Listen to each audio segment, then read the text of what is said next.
Boa tarde. Antes de iniciar, eu gostaria de convidar vocês para que a gente convidasse o comunicador perfeito. Só existe um comunicador perfeito. Um que fala, que a gente fale o que ele deseja, e somente a gente pode escutar o que precisa ser escutado. Esse comunicador chama-se Espírito Santo de Deus. Então é a presença dele que eu gostaria de pedir a vocês que me ajudassem a invocar. Então vamos invocá-lo em nome do Pai, do Filho e do Espírito Santo. Amém. Vinde, Espírito Santo, enchei os corações dos vossos fiéis e acendei neles o fogo do vosso amor. Enviai o vosso Espírito e tudo será criado e renovareis a face da terra. Oremos. Ó Deus, que instruístes os corações dos vossos fiéis com a luz do Espírito Santo, fazei que apreciemos retamente todas as coisas, segundo o mesmo Espírito, e gozemos sempre da sua consolação, por Cristo Senhor nosso. Amém. Obrigada. Vamos sentar. Hoje, quando eu cheguei aqui, eu queria agradecer o convite da Maria Eleonor, para a gente poder estar aqui. E quando eu escutava as palestras, eu depois comentei com ela: Leonor, eu não sei quem é mais louca, você de me convidar ou eu de aceitar. Porque é completamente diferente de tudo que vocês irão ouvir.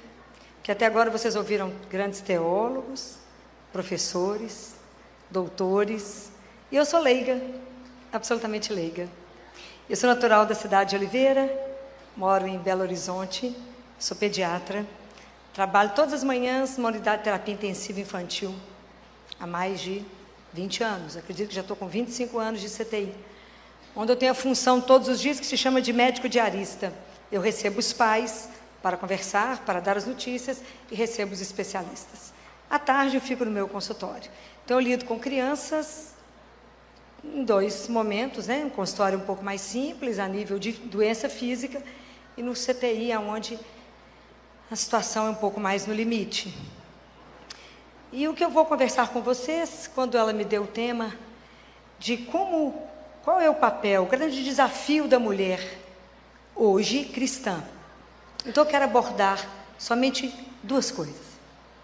A primeira é que quando você é leigo, você cristã, ninguém tem coragem de chegar perto de você e te fazer a seguinte pergunta: como é que vai a sua vida espiritual? Alguém já te perguntou isso? Te pergunto se você está namorando, casou, vai ter filho, está estudando, o que é que está ganhando, você está feliz. Mas alguém já te abordou e perguntou: como vai a sua vida espiritual? Em geral, é uma pergunta que a gente não recebe.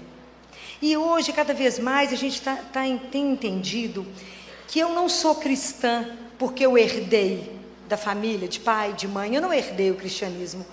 Ser cristão é uma opção, entendendo que ser cristão significa seguir os passos de Jesus. Essa é a definição de ser cristã.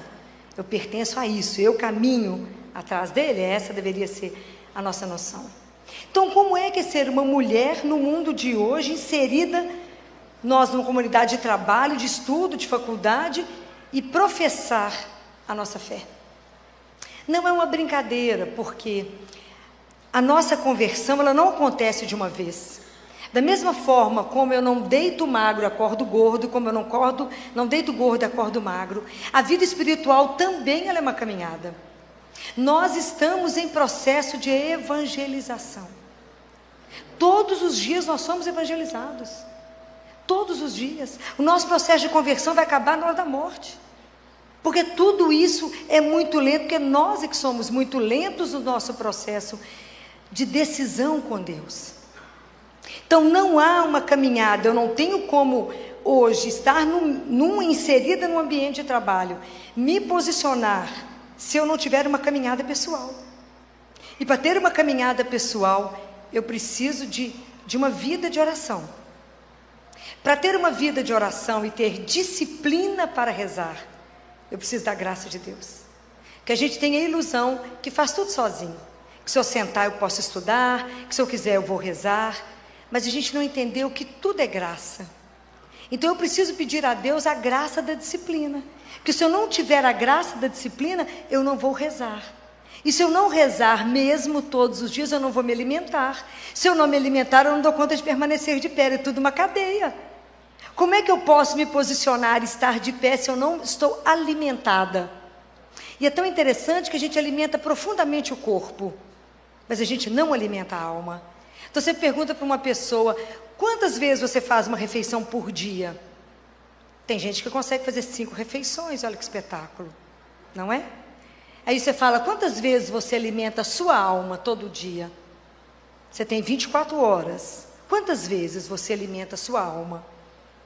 E às vezes a gente não tem 5 minutos, não tem 10, não tem 15, não tem 20 minutos para estar com o Senhor, nosso Deus. Então, se eu não tenho uma vida nutrida, como é que eu vou dar conta de um mercado onde eu estou, de me posicionar como cristã? Como é que eu vou dar conta de perceber o que eu tenho que viver? É difícil.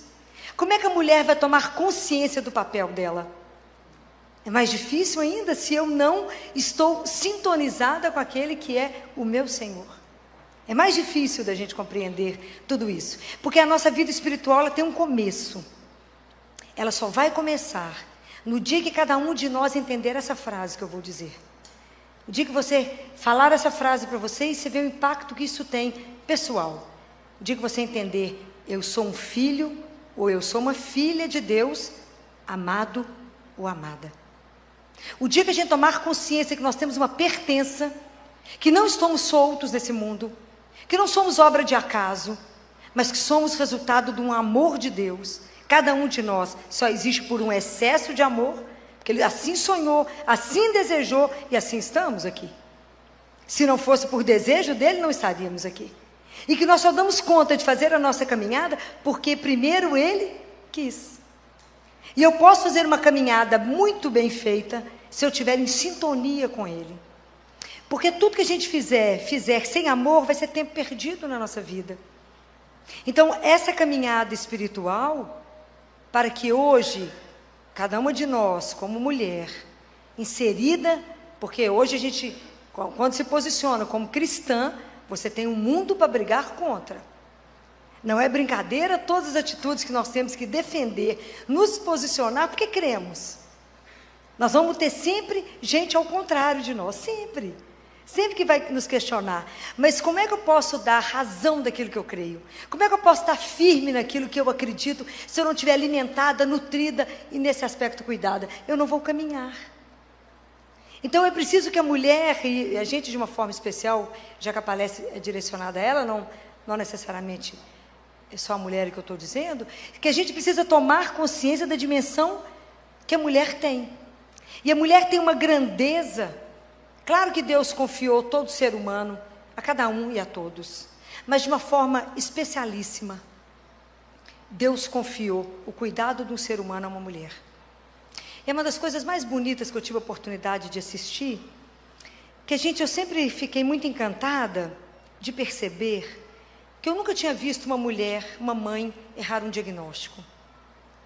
Eu sempre fiquei atenta com isso, que eu falo, a mãe conhece tanto o filho, que quando uma mãe liga e fala, meu filho não está bem, eu sei que eu tenho que olhar essa criança no consultório, porque ela realmente não está bem. Porque eu nunca vi uma mãe errar. Ela não precisa saber o nome da doença, ela não tem obrigação de saber o nome da doença. Mas ela sabe que alguma coisa está errada com esse filho. Ano passado, teve um congresso internacional no Rio, de psiquiatria e neurologia infantil. E eles mostraram uma coisa muito bacana. Eles mostraram que o cérebro de todas vocês que geraram ou que vão gerar, ele é transformado na área da sensibilidade, é como se ele fosse lapidado. Então a mãe tem uma sensibilidade completamente diferente. O cérebro da mãe é diferente do cérebro do pai. O pai não passa por esse processo. Então o psiquiatra, o neurologista que dava aula falou, por isso que a mãe, e ela é a única que sabe o que o filho tem e mais ninguém sabe. Então por isso a mãe é a única que quando o filho põe a chave na fechadura, ela fala, o que aconteceu? Ele fala, nem abri a porta. Mas a mãe sabe que o filho não está bem. E somente a mãe.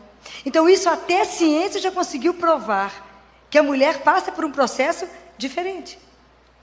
Então o que falta às vezes eu perceber, tudo que eu percebo, que a mulher tome consciência dessa grandeza dela, desse papel especial que ela ocupa. Isso somado à consciência de que a gente tem uma pertença a Deus, isso transforma. Porque a outra coisa que eu quero pontuar, além da consciência pessoal nossa, que nós temos que ter uma vigilância e um desejo mesmo da oração, e que tudo tem que ser por graça de Deus, e sem a graça de Deus nós não fazemos, não caminhamos.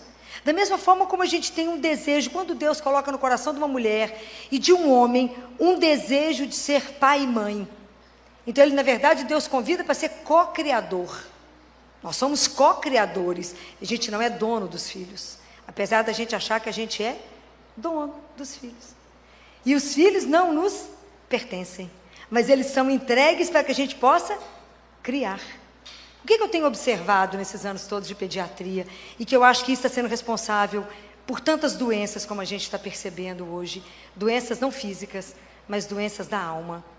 Né? Nós estamos, nesse século, os teólogos já tinham dito, e a gente está tendo a oportunidade de viver, que nós estamos vivendo o século neuronal. Nós não estamos tendo mais doenças infecciosas, mas doenças psiquiátricas têm crescido profundamente. Então, o que a gente tem observado?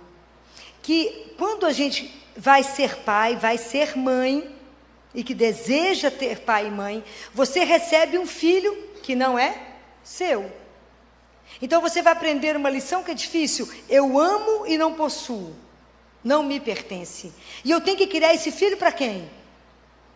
Para Deus. É assim que estão sendo criados? Não.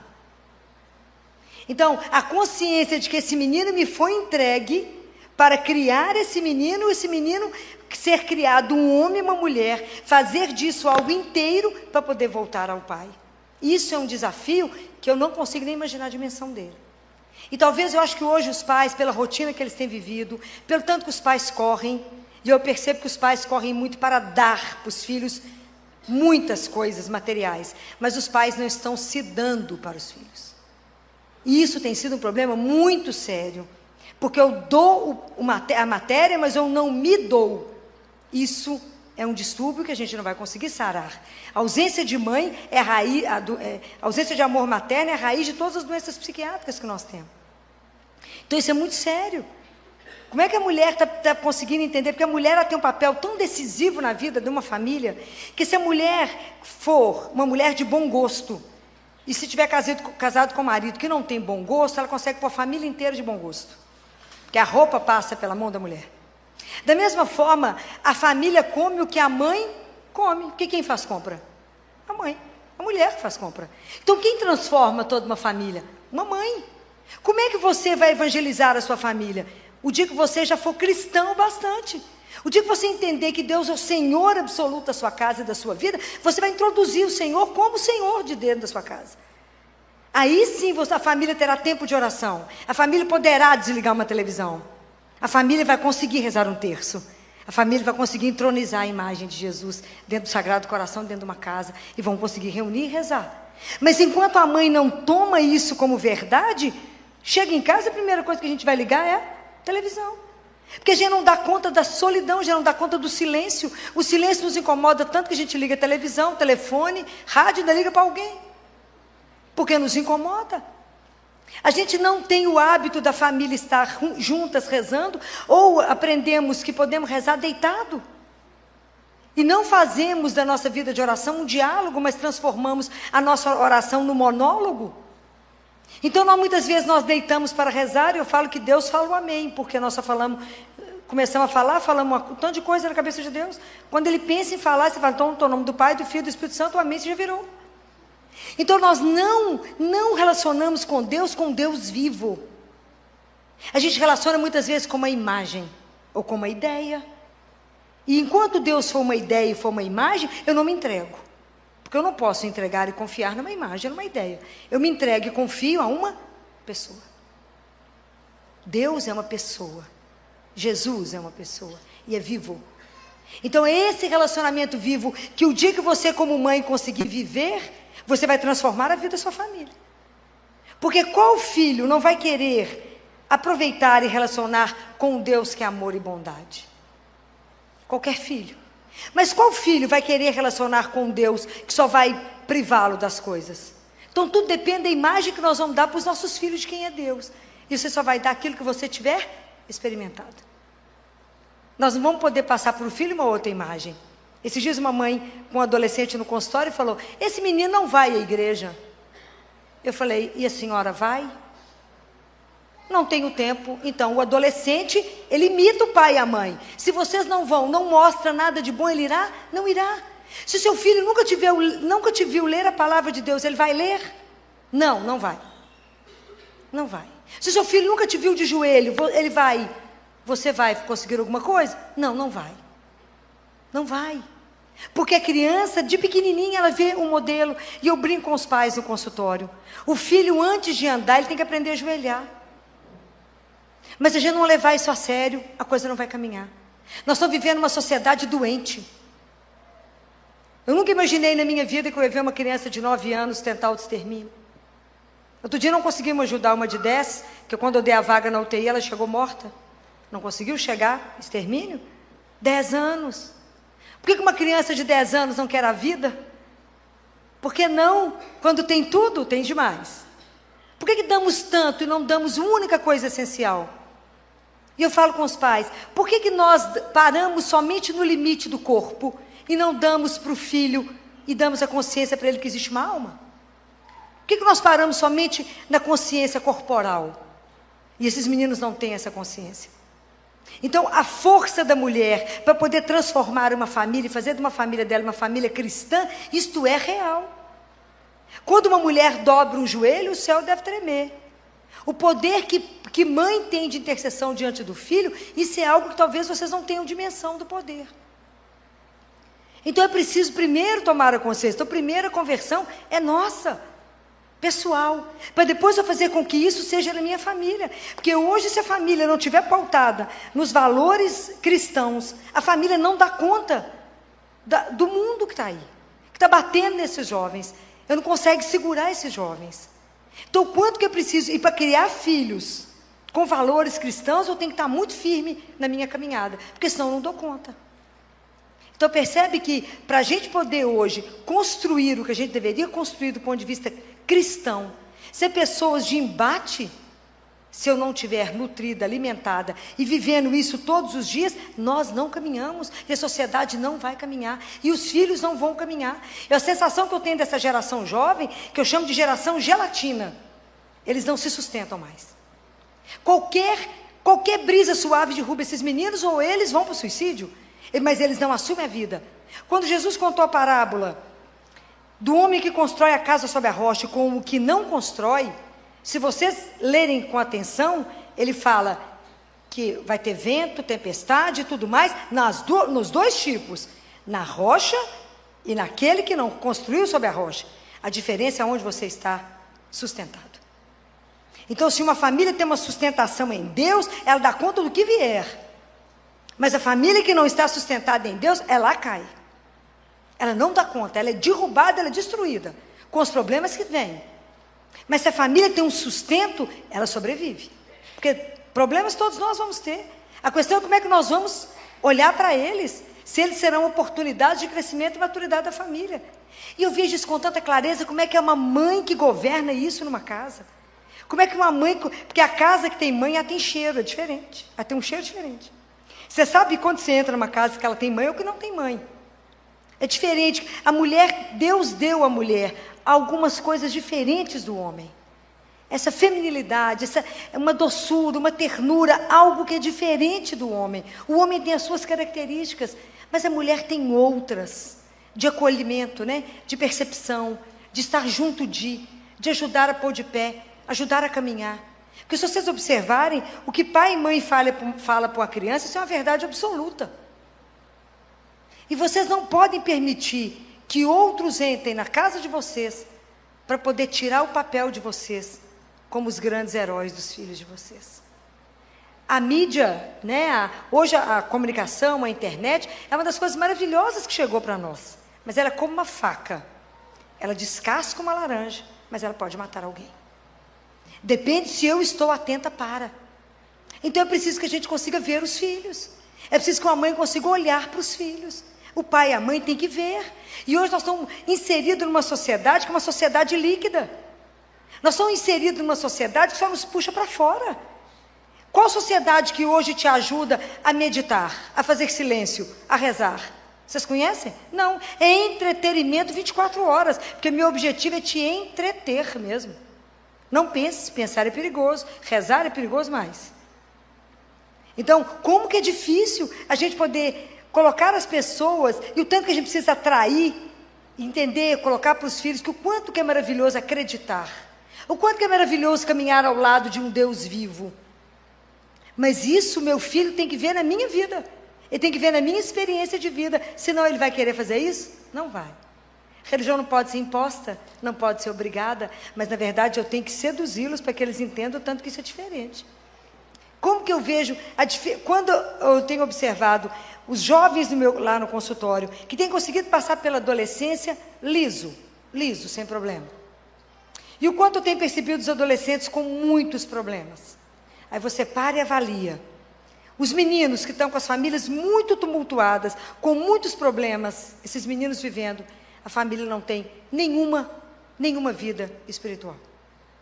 Nenhuma. Outro dia uma adolescente falava comigo, tia Filó, mas eu queria muito entender de Deus. Eu queria muito experimentar, mas a mãe falou que isso é bobagem, que Deus não faz a menor diferença. Que não faz falta crer, para que crer? Mas eu queria muito, eu falei, meu bem, se eu for te levar para minha casa e te ensinar, eu e sua mãe vamos brigar demais. Mas essa pode ser uma proposta. Se assim você quiser, eu posso te ensinar aquilo que sei. Mas o quanto que isso vai fazer diferença na formação desses meninos? Está fazendo dó. Talvez que vocês não tenham conhecimento, noção do que está acontecendo, mas nós nunca tivemos uma época em Belo Horizonte com tanto suicídio nos jovens. Semana passada foram 2 meninos, um de 15 anos, quando recebeu o primeiro não, pulou do 9º andar. A causa é porque a família não queria deixar ele viajar com um desconhecido. Então, eu não discuto, eu pulo do 9º andar. Deixo um pai e uma mãe atordoados sem saber o que fazer.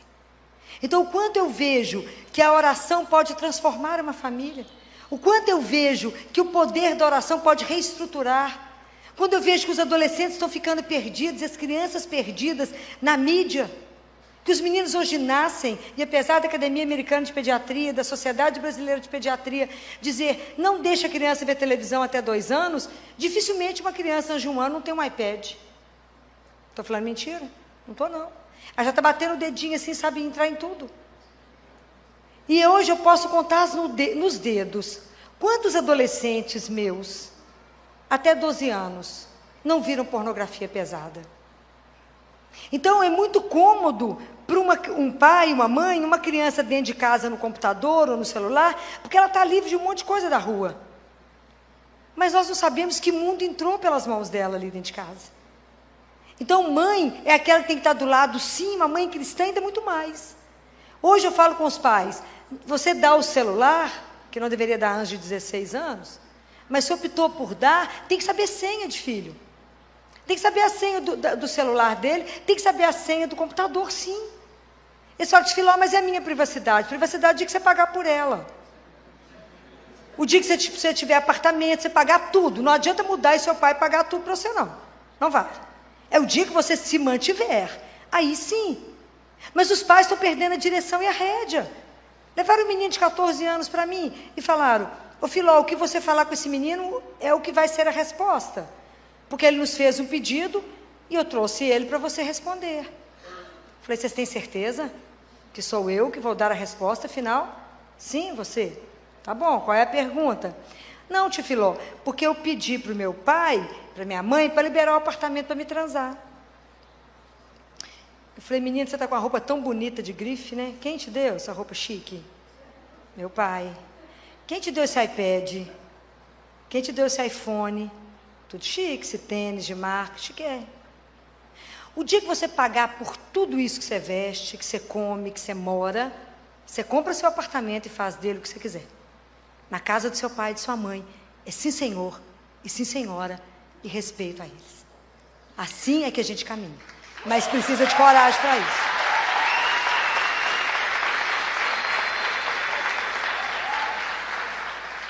Os pais não podem ser reféns dos filhos. Eu estou com uma mãe de um menino de 16 anos, que ele fala com ela, se você não me der o iPhone novo que saiu, eu vou suicidar. Aí ela esteve lá no consultório, eu falei com ela. A próxima proposta dele, que ele falou que vai suicidar, você fala com ele, então pode suicidar agora, que você está me dando trabalho demais, é bom que já resolve a questão. Filó, você está louca? Não, você tem que parar de ter medo dos filhos. Tem que parar de ter medo. Para de ter medo. Eu tive uma menina, porque a coisa começa de pequena, por isso que a gente tem que ter atenção. A menina de 3 anos, filha única, falou com os pais assim. Os pais corriam muito para almoçar com ela. Ela falou, eu como, mas cada garfada que eu der, vocês têm que dar um salto em volta da mesa. Aí eles levaram essa menina para mim, que acharam que eu tinha que levá-la para um neurologista. Eu falei, não, eu falei com eles, vocês estão dando salto? O pai abaixou a cabeça e falou, estamos, Filó.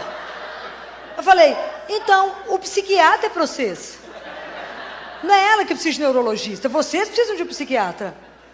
Aí ela ficou muito apavorada com a minha resposta, 3 anos. Eu falei, me dá ela uma semana, uma só, que eu dou um jeito. Aí ela chorava e falava assim, eu não quero ir para a casa da tia Filó, não. Claro que não. Muito bem. E eu conversava com os pais e dizia, diga não para essa menina. Diga não para essa menina. Aos 12 anos, a mãe estava com ela no carro. E ela pediu um i desses, que eu já não sei se era um iPhone, um iPad, um i. Aí, nesse momento, com a mãe dirigindo, a mãe disse, não, não dou. Foi o primeiro surto psiquiátrico que ela teve, dentro do carro. Que a mãe teve que estacionar onde ela conseguiu. Com flanelinha, bater no vidro do carro e falar com ela, quer ajuda? Muito bem. Aí ela começou a tentar o extermínio, e foi para o psiquiatra, etc. Um dia, numa consulta, ela falou comigo assim, sabia, tia Filó, que eu estou muito cansada dos pais. Estou muito cansada deles, que eles são muito, pegam muito no meu pé, eu estou ficando muito cansada, eu estou escutando. E eu estou louca para morrer, sabe? Porque eu quero ver a cara deles quando eu estiver deitada no caixão. Eu falei com ela, mas eu preciso pontuar para você 2 coisas. A primeira coisa é que pai e mãe também pode cansar dos filhos. Você sabia disso? E que existe uma coisa que chama conselho tutelar. Aí vocês vão para o conselho tutelar, tem um galpão que fica todo mundo esperando ver se alguém quer. Ela já foi regalando os olhos. Existe essa possibilidade. Primeiro. A segunda que eu queria te falar, que eu conheci seus pais antes de você existir. Mentira, eu conheci na primeira semana de vida. Mas eu tinha que dar um impacto nela. E eles eram muito felizes sem você. Então você devia repensar isso. Saiu do meu consultório mansa igual um cordeiro. Porque tem que largar de ser boba. Outro dia uma mãe falou, Filó, eu trouxe essa menina, porque ela chegou com o cabelo no rosto, toda tampada. Parecia aquela menina dos Incríveis, aquele rosto tampado. E ela, Filó, ela não socializa mais com a família, quando tem festa, fica trancada no quarto. Tenho o iPhone da última geração, CC8, C10, não sei onde é que a coisa está. Ela falou, eu falei, escutei. Falei, quem deu esse telefone? Eu. Quem paga a conta? Eu. Quem dá as regras?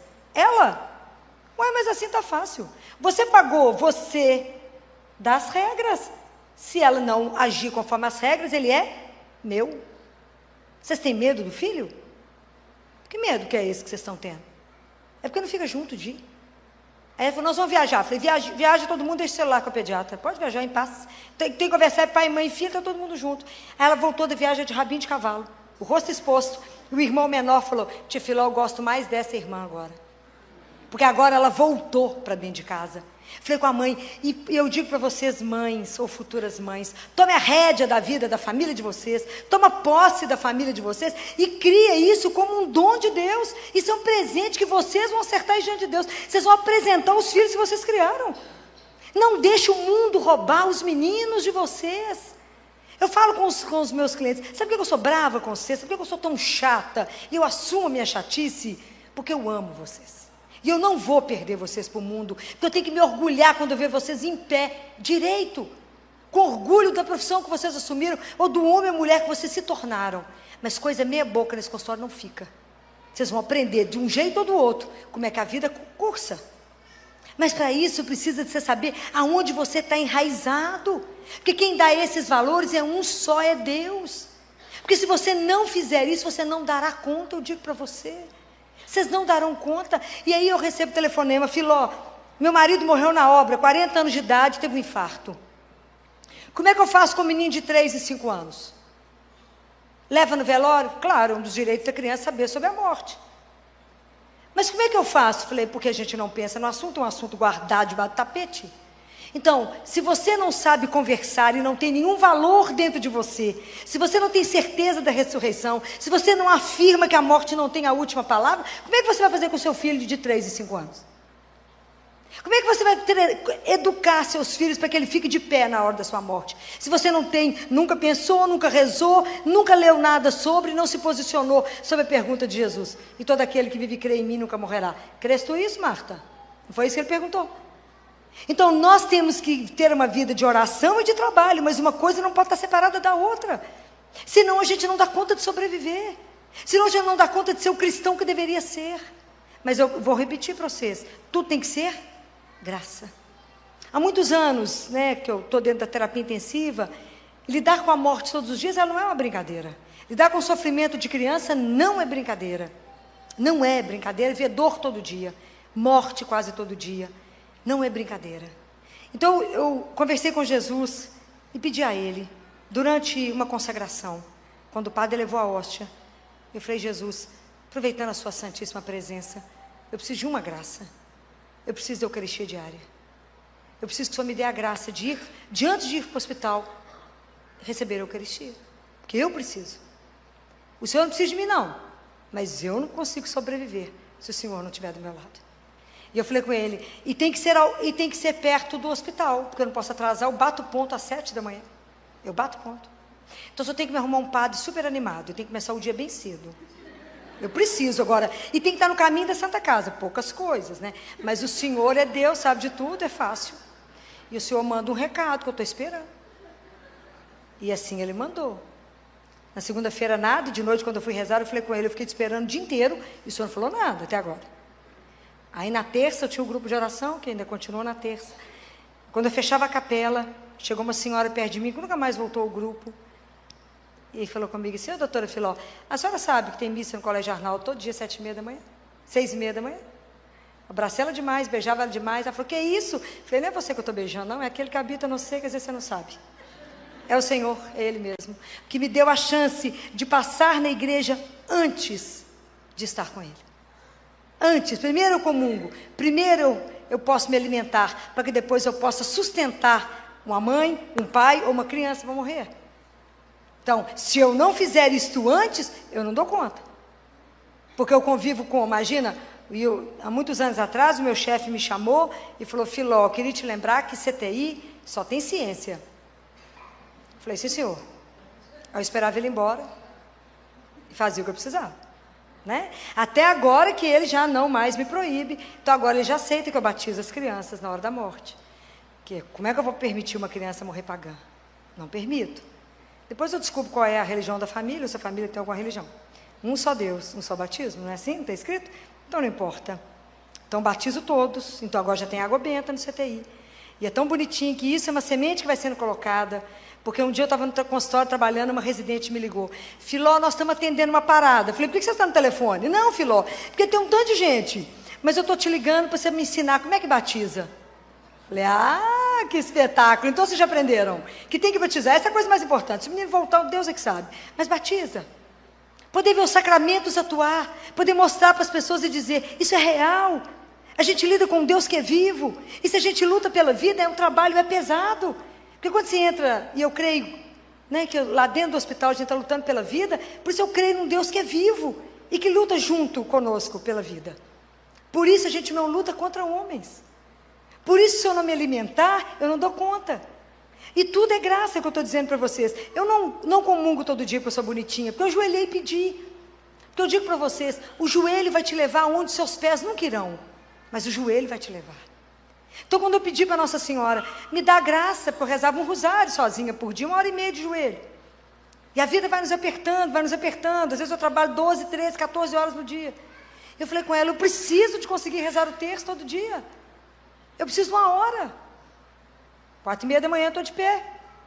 Acendo minhas velas, meu marido que eu vou pôr fogo na casa qualquer dia. Mas rezo o meu terço. É fácil? Não, é a graça da disciplina que eu pedi.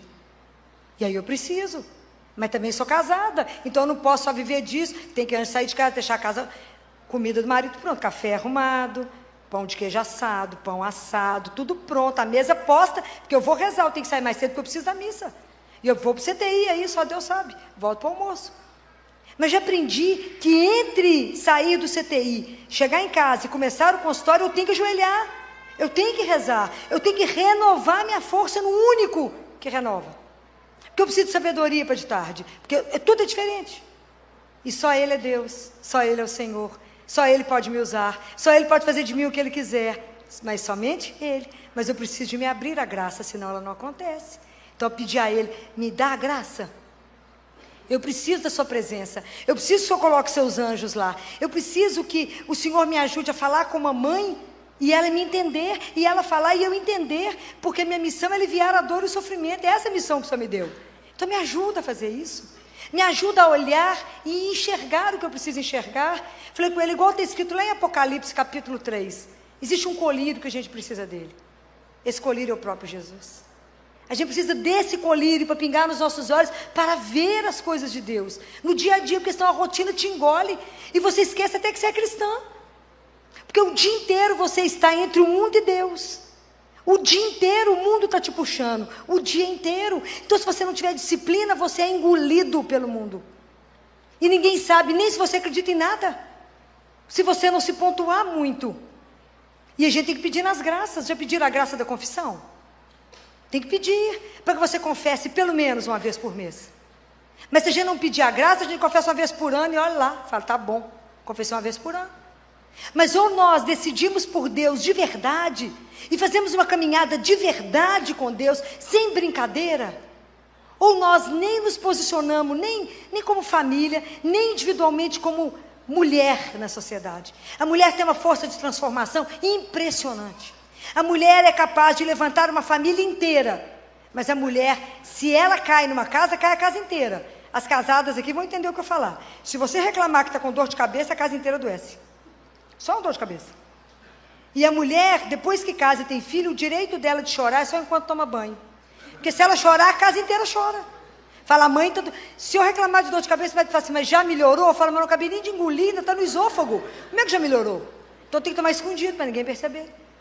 Porque a mulher, é impressionante o que ela é capaz de fazer. Quantos casos que uma mulher ergueu uma família pela força? Então, o quanto que a gente precisa recuperar isso? Mas eu compreendo que tudo isso, a gente vive se tivermos a graça de Deus. Somente isso. E aí eu queria dividir com vocês uma coisa, que é uma experiência forte demais, que é Maria. Nós precisamos de aprender tanta coisa com a Nossa Senhora. E uma delas é a graça de estar centrada em Deus. Nossa Senhora não se dispersou. Ela era centrada em Deus. Então eu peço tanto a ela essa graça. Falo com ela, não me deixe dispersar. Não me deixe tirar os olhos da cruz.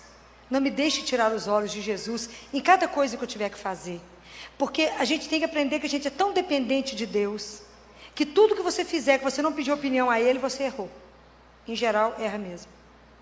O quanto que a gente precisa de estar atento, o que é que Deus quer que eu faça nesse momento?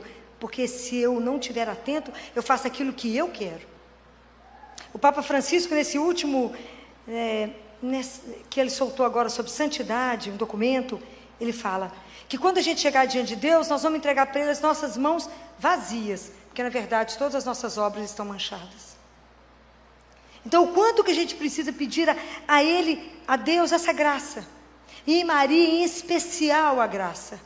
De que ela nos ajude nessa nossa caminhada. Que ela nos ajude, nos dê a força que ela teve. A coragem que ela teve. E eu falo uma coisa com as mães. Tantos casos difíceis, não é? Tantos casos. E às vezes a mãe desorientada com 3, 4 filhos, eu falo com elas, posso te ensinar que para mim é um grande segredo? Qual é, doutora? Convida a Nossa Senhora para te ajudar a criar cada filho. Como é que eu faço isso? Faz uma proposta para ela, fala assim, vão criar esses meninos de meia? A gente cria os meninos de meia. Como? Você reza 1/3 para cada filho. Filó, mas se está difícil rezar 1/3, eu conheço uma senhora que reza 12. Um para cada filha, já tem 3 sacerdotes. Então, é possível, mas tudo depende da graça. Da graça de Deus. Porque nós acabamos perdendo tempo com tanto de coisa. e não usamos aqui para aquilo que é essencial, que é o Senhor. Então, o dia que nós tomarmos consciência que temos uma pertença, pertencemos a Deus, que somos dele, absolutamente dele, e que temos uma da grandeza, né? Das coisas que Deus nos deu, é o cuidado do outro, no cuidar do outro, para fazer o outro inteiro. Nós vamos saber que nós precisamos demais de pedir a Ele essa ajuda, e pedir a uma mãe, a uma mulher, que nos socorra, que nos ajude na graça. Quantas vezes eu falo com as famílias, dobre o joelho, e chame por uma que pode transformar. Quantas vezes? Uma cliente chegou no meu consultório, com um bebê de dias, e um neném de 2 aninhos, e chorando. Falei, por que você está chorando? É a queda dos hormônios, você está chorando? Não, Filó, meu marido foi transferido. Ah, mas volta. Ah, Filó, é multinacional, e eles falaram que só daqui a 2 anos para ter a transferência. Eu disse, mas isso é para os homens, nós temos Deus. As pessoas acham que a gente é louco, né? É Deus, a gente tem Deus. Ela falou, mas para ele voltar para cá, alguém tem que ser demitido. Falei, meu bem, Deus é pai de todos. Ele conhece todos. Então, Ele nunca vai amar um filho em detrimento do outro.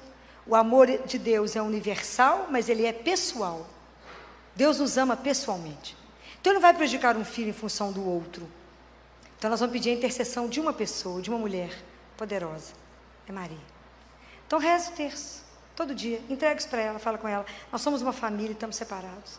Nos ajude a estar juntos. E aí, na semana seguinte, ela voltou com a mãe dela e as crianças, e chorando. Falava, mas você não parou de chorar ainda? Você não confiou no que eu estou te dizendo? Não, mas eu estou rezando. Então já é um sinal. Já está rezando, já está bom. Deus vai secando essas lágrimas, não é? E aí, na outra semana, quando ela voltou, porque no primeiro mês eu acompanho por semana, quando ela voltou na outra semana, eu disse a ela, o marido estava junto, falei, conseguiu folga, né? Porque está aqui hoje. Ele falou, doutora Filó, a senhora não sabe o que aconteceu. Eu falei, me conta, que eu amo essas histórias, né? Porque a gente não fica contando, né? A gente fica vendo, podemos entregar um problema para Deus, saber que vai ter uma solução. Doutora Filó, a senhora acredita que um colega meu de trabalho aqui recebeu uma proposta de uma outra multinacional com um salário dobrado? Foi irresistível. Eu falei, porque Deus é sedutor mesmo, meu filho. Ele vai resolvendo as coisas como precisa ser resolvido e coloca a família junto outra vez. O dia que a família entender, e a mulher entender, que ela pode ser o grande canal de graça de uma família, e que as famílias podem ser transformadas. Quantos filhos poderão voltar à vida por causa de um joelho de uma mulher? Talvez a gente não tenha essa dimensão. Então, nós que entramos e assumimos o nosso batismo, que queremos ser de Deus, o nosso trabalho, ele é incansável, né? Porque ele é diário. Assim como a educação, o dia que você tem filho, a sua educação ela só começa. A educação dos filhos só começa, ela não tem fim. Não acaba, nunca você vai parar de educar seus filhos. O nosso processo de evangelização e de conversão também, ele só tem um começo, mas ele é diário. Então, nós não podemos desistir de caminhar todo dia, porque esse é o grande desafio que eu vejo hoje. Como eu crio filhos cristãos para esse mundo que está tão perdido, para esse mundo que está tão sem Deus. Então, eu só acredito que esses jovens poderão ter um futuro, uma mudança, se introduzir Deus na vida deles. E isso tem que ser introduzido de um jeito muito doce, porque Deus é doce. Jesus é tão doce, eu brinco que Ele é tão doce que Ele mela, de tão doce que Ele é. Mas eu preciso ensinar para esses jovens essa doçura de Deus, para que eles queiram ter, para que eles queiram caminhar. Esse desafio está na nossa mão, não sozinhos, mas é porque tudo a gente conta com a graça de Deus. A gente pede a Deus que nos dê a graça de ajudar, nos dê a graça de evangelizar, nos dê a graça de estar e fazer naquele lugar o que deve ser feito naquele momento, porque é um desafio hoje em dia assumir que cremos em Deus. São muitas questões que chegam para nós, para mim todo dia no meio da ciência, mas há uma sede em saber, há uma sede em buscar por isso. Às vezes as pessoas não sabem muito bem como fazer isso, né? Mas sempre que eu tenho oportunidade, que eu sou chamada nas faculdades de medicina para falar de morte, de como dar más notícias, sempre tem uma pergunta para mim sobre a espiritualidade, sobre a questão de Jesus dentro da ciência. E eu digo, a fé tem o caminho dela, não precisa da ciência. A ciência tem o caminho dela, não precisa da fé. Quem precisa das duas coisas, são duas asas, é o ser humano. Nós precisamos da ciência e da fé. Nós é que precisamos disso para o favor. Mas cada uma tem o seu caminho. Mas elas não se impedem de caminhar. Tem hora que a ciência vai dizer não, mas a vida não diz não. A vida é eterna. Então, nós só damos conta de sustentar todas essas questões que vão nos levantar, só dá conta de nos posicionar como mulheres e mulheres de Deus, se a gente fizer uma caminhada, primeiro, de oração e de disciplina com as coisas de Deus. E é isso que eu queria deixar para vocês. Que essa caminhada, ela é possível. É possível a gente caminhar. Porque se a gente pedir a Deus, Ele nunca deixará de nos atender com uma graça. Principalmente quando a gente quer estudar a palavra, quando eu quero ler mais, quando eu quero me disciplinar. Deus não nega. Basta a gente querer, porque Ele não nos obriga. Você tem algo maravilhoso, chama-se a liberdade com que Deus nos fez, né? A liberdade com que Ele nos sustenta. Então vamos pedir a Ele, né? Se Ele nos fez mulheres, nesse mundo que está um mundo mais difícil, vamos pedir a Ele que nos dê a graça. Fala com Ele, a santidade nos é oferecida todos os dias como possibilidade. E se a gente não se posicionar, a gente nega a santidade todos os dias. E santidade é aprender a viver a vontade de Deus. Qual é a vontade de Deus? É viver o amor. Nas menores coisas, guardem isso. Tudo que vocês fizerem com amor, será revertido. Tudo que é feito sem amor, foi tempo perdido. Então que Deus nos dê a graça de conseguir compreender isso. E nos dê a graça de termos a coragem de assumir aquilo que um dia a gente professou. Que a gente crê em Deus, que é Pai, no Seu Filho Jesus, no Espírito que nos renova e nos sustenta a cada dia. Porque Ele tem que ser a viga que nos põe de pé e que nos ajuda a caminhar. Meio dos embates todos que as mãos vamos ter. Quem é que é o nosso sustento? É um só. É Deus. E eu queria, para terminar, dizer só uma coisa. Acreditar em Jesus tem que ter uma marca. A marca da alegria. Cristão não pode ser triste. Essa é a grande sedução. Né? Não pode ser como eu vejo as pessoas chegando, às vezes lá no consultório, ou lá no CTI, o pessoal se arrastando. Eu falo, tudo bem, gente, estamos indo. Eu falo, para onde vocês estão indo? Por que vocês estão arrastando esse peso nas pernas? Cadê a leveza? Mas não tem a leveza do crer. E quando os residentes falam, Filó, mas como que você pode chegar nesse CTI tão animada? Animada, de salto, a gente sabe que você dorme tão pouco. Eu falo que vocês não sabem com que homem eu encontrei agora. Que vocês não sabem de que eu me alimentei agora. Que vocês não sabem que eu recebi um homem vivo. Isso que vocês ainda não entenderam, que eu recebo um corpo, um sangue, uma alma, uma divindade. Vocês ainda não entenderam, isso é um mistério dos mistérios. Um Deus que nos ama tanto, cuida tanto, que alimenta o filho que sabe que já não dá conta da caminhada. Sem a presença dele. Então eu só dou conta porque eu primeiro por ele, primeiro eu me alimento, para depois poder alimentar, para depois ter introduzido a humanização da morte aqui dentro. De hoje lá no CTI a gente já conseguiu. Nenhuma criança mais morre só. As crianças morrem no colo dos pais. Se os pais não dão conta de chegar, morre no meu, ou de qualquer outro profissional que estiver lá. Mas é proibido morrer só. Morre de mão dada. A gente vai fazendo transfusão de serenidade. Canto com eles, rezo, porque todo anjo só tem um destino. O céu, a casa do Pai. Então, ter coragem de fazer isso de pé lá, só por uma razão. Porque a gente crê, e você dá o testemunho que crê nesse Deus que está vivo. Isso desperta, isso incomoda, isso faz o povo te olhar mais ou menos, mas o pessoal vai sendo seduzido por isso. Porque hoje eu não preciso mais de eu estar lá para que isso aconteça. Hoje isso já virou uma regra. Qualquer pai, qualquer mãe é comunicado a qualquer hora, quando o filho piora e fala, volta para cá, porque seu filho não está ficando muito bem, precisa de você. É fácil? Não. Mas a nossa fé sustenta, ajuda, fala, em quem você crê? Aonde você está sustentado? É esse que vai te dar o sustento. Eu falo com as mães, quando eu ponho aqueles meninos no colo das mães, é pietar, não é? Eu falo, só uma mulher que entende a sua dor. Porque só ela passou e colocou um justo no colo. Não é? Só ela viveu isso, somente ela. Então, quando coloca um inocente no colo, uma criança de meses, de dias, tantas crianças sofridas, somente ela. Mas eu digo sempre, como é que eu posso negar as coisas que eu vejo? Eu já falei com Jesus, não há teologia que nos explique, mas há uma vivência que me mostra.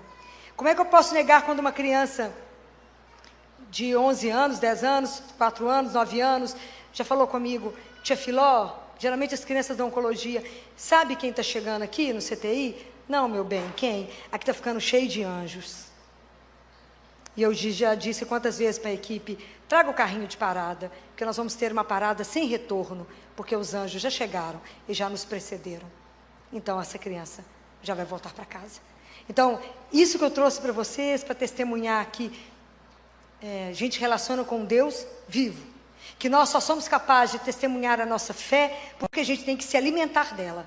E quando você se alimenta dela, você se posiciona como alguém que crê, sem medo. Não se envergonhe de dizer o nome de Jesus. Estufe o peito, nós temos que ter muito orgulho de dizer esse nome. Não somos dignos de carregar esse nome. Mas que a gente tenha coragem de anunciar o Deus que cremos. Que a gente tenha coragem, como eu falo para os pais e para as pessoas que me escutam. A morte não tem a última palavra. Não fomos feitos para a dor, mas para o amor. E a morte não pode ter a última palavra. A última palavra da nossa vida toda, não pode ser morte. É vida e é eterna. É ela que vai encerrar tudo. E como ela não encerra, nós já deveríamos começar a celebrar desde aqui, porque conviver com Deus é poder viver a eternidade a partir daqui. Então, que Deus possa abençoar a caminhada de cada uma dessas mulheres que aqui estão, preparar o coração daquelas que serão mães, das que já são mães. Dê vocês coragem de se posicionar nesse mundo tão ateu, mas que vocês sejam sempre aquela luz que vai incomodar muitos. Mas é assim mesmo que a gente começa. Deus vai juntando o povo dele, não juntou a gente aqui nesse fim de semana? Ele vai juntando os filhos dele, para que a gente ainda forme um grande exército, para que quem vá à frente nos conduza até a casa do Pai, seja o nosso grande São Miguel. Então, eu agradeço a oportunidade de estar aqui e agradeço a delicadeza de terem me ouvido. Muito obrigada.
Mm-hmm.